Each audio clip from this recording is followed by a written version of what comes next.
Oke, pada kesempatan ini kita masuk ke himpunan bilangan dan skemanya. Langsung kita ke slide yang pertama. Ya, yang pertama adalah himpunan bilangan. Apa sih yang disebut himpunan bilangan itu?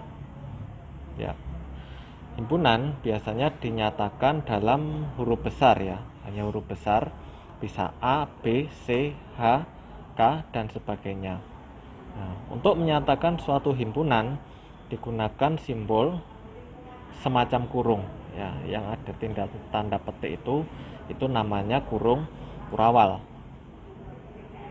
Ya, jadi kalau misalkan tidak pakai kurung kurawal itu namanya bukan himpunan.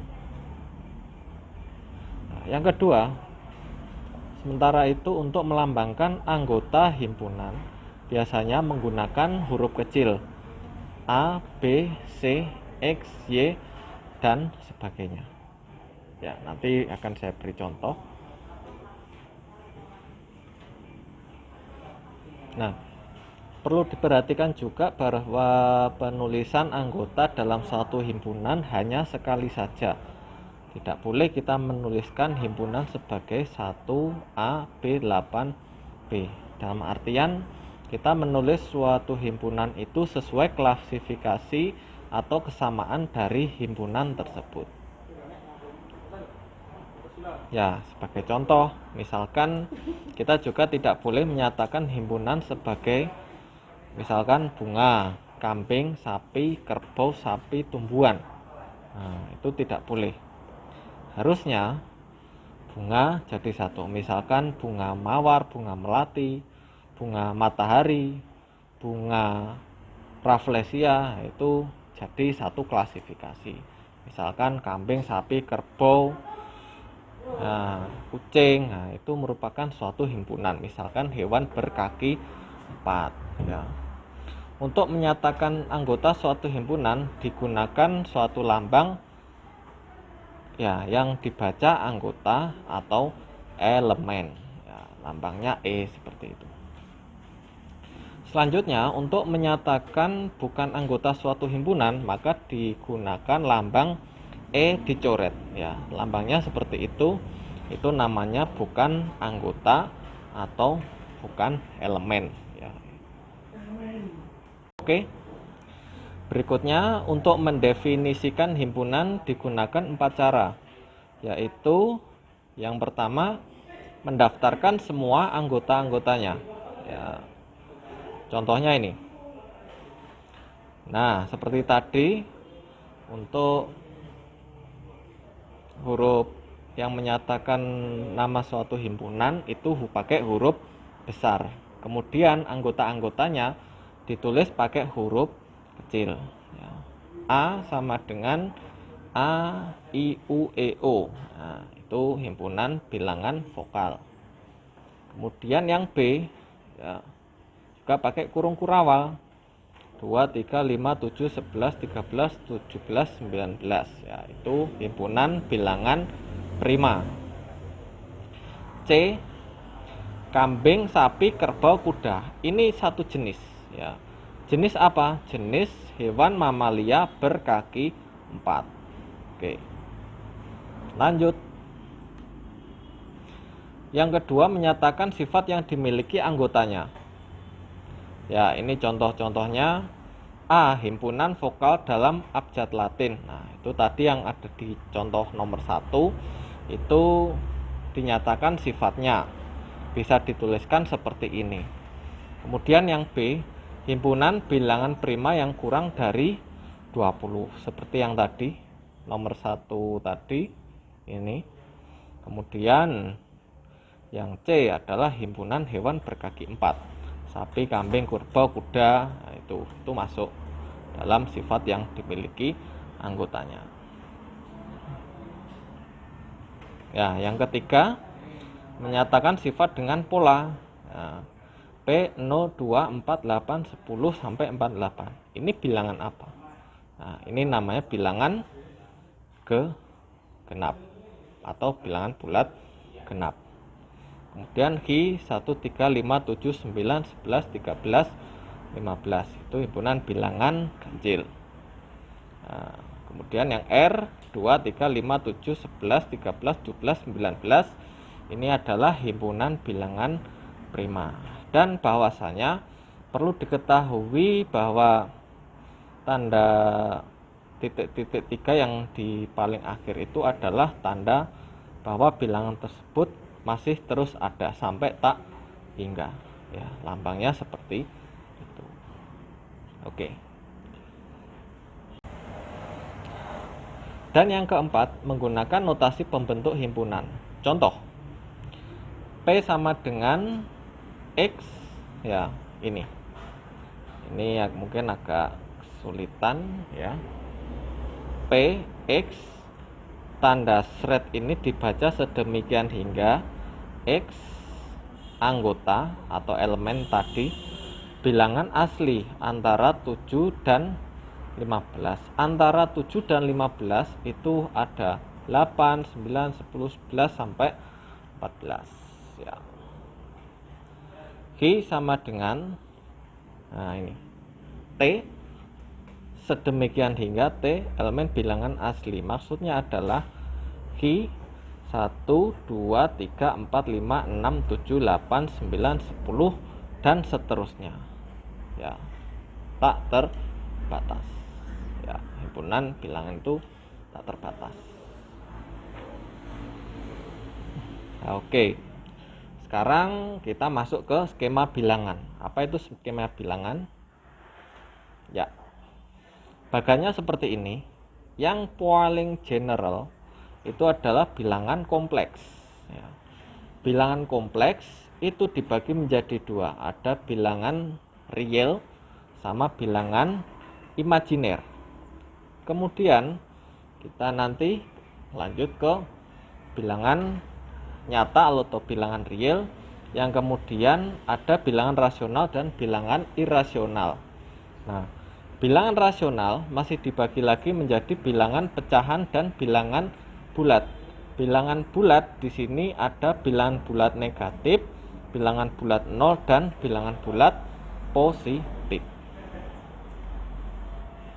Oke, lanjut. Oke, kita masuk ke bilangan real. Apa itu bilangan real?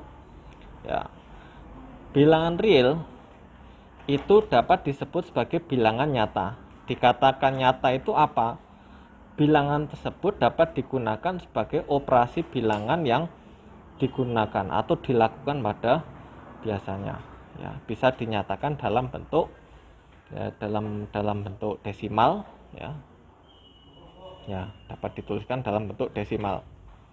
Oke, kemudian bilangan real dilambangkan dengan simbol R. Oke. Yang kedua adalah bilangan bulat. Apa itu bilangan bulat? Terdiri dari bilangan cacah dan lawannya. Nah, bilangan bulat dilambangkan dalam Z atau bahasa Jermannya Zahlen. Ya.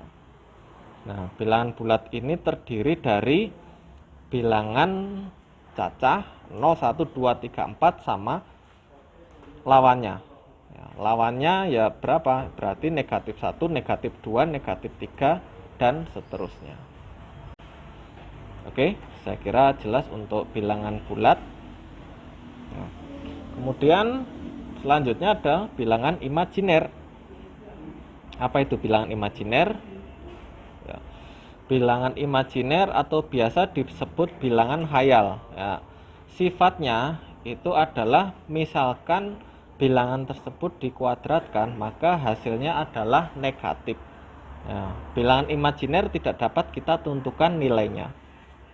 Contoh bilangan imajiner ya seperti ini. 3/0 sama dengan tak hingga. Kemudian akar dari negatif 1. Nah, bisa saudara buktikan kalau misalkan saudara mencari jawaban akar dari negatif 1 di kalkulator, nanti tidak akan ketemu jawabannya atau jawabannya E. Ya, begitu juga dengan negatif 2 dan akar dari negatif 9. Nah, itu juga tidak bisa kita temukan jawabannya. Oke. Kemudian bilangan rasional, ya. Bilangan rasional itu apa? Bilangan yang dapat dinyatakan dalam bentuk A per B, di mana A adalah bilangan bulat dan B adalah bilangan bulat tidak sama dengan 0, dalam artian B tidak sama dengan 0. Contoh, nah misalkan 1/2, kemudian B 15/3, dan 15/3 itu berapa? 15/3 itu sama dengan 5. Boleh dituliskan dalam bentuk seperti itu, kayak yang B. Begitu juga ini 24/25, ya, ini termasuk bilangan rasional. Nah, apakah 1/0, 3/0, 100/0 merupakan bilangan rasional? Ya, bukan, karena semua himpunan atau semua bilangan jika dibagi 0 maka hasilnya adalah tak hingga, dilambangkan dengan tanda tak hingga, seperti angka 8 tapi diputer. Oke, bilangan irasional itu adalah lawan dari bilangan rasional, tidak dapat dinyatakan dalam bentuk A per B.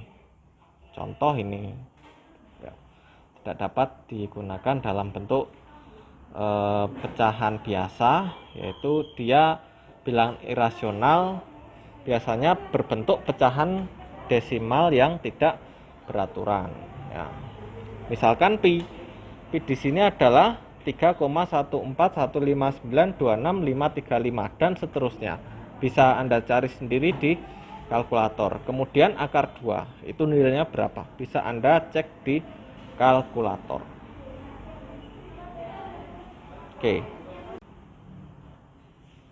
Oke, berikutnya adalah cara mengecek bilangan rasional, ya.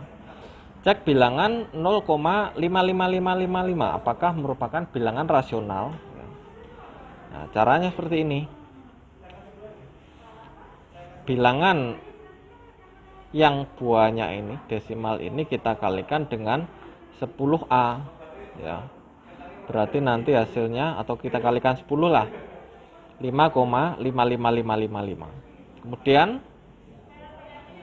kita kalikan kembali dengan 1, ya, 0,55555.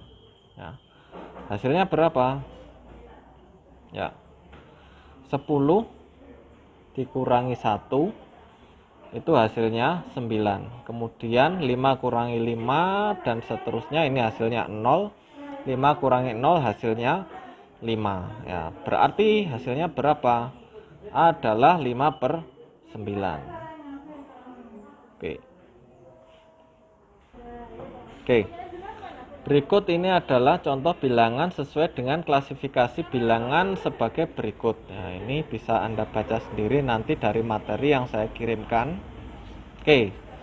Dan yang terakhir adalah soal dan pembahasan, ya. Bisa Anda kerjakan ini jenis kelompok bilangan dari himpunan bilangan berikut. Nah, ini jenis bilangan apa? Ini nanti bisa Anda lihat di slide. Oke, sekian dulu kuliah dari saya. Bisa Anda pelajari lebih lanjut di slide, bisa Anda pelajari lebih lanjut di Google, atau nanti bisa minta saya buku. Oke, sekian dulu dari saya. Tetap jaga kesehatan. Oke. Saya akhiri, wassalamualaikum warahmatullahi wabarakatuh.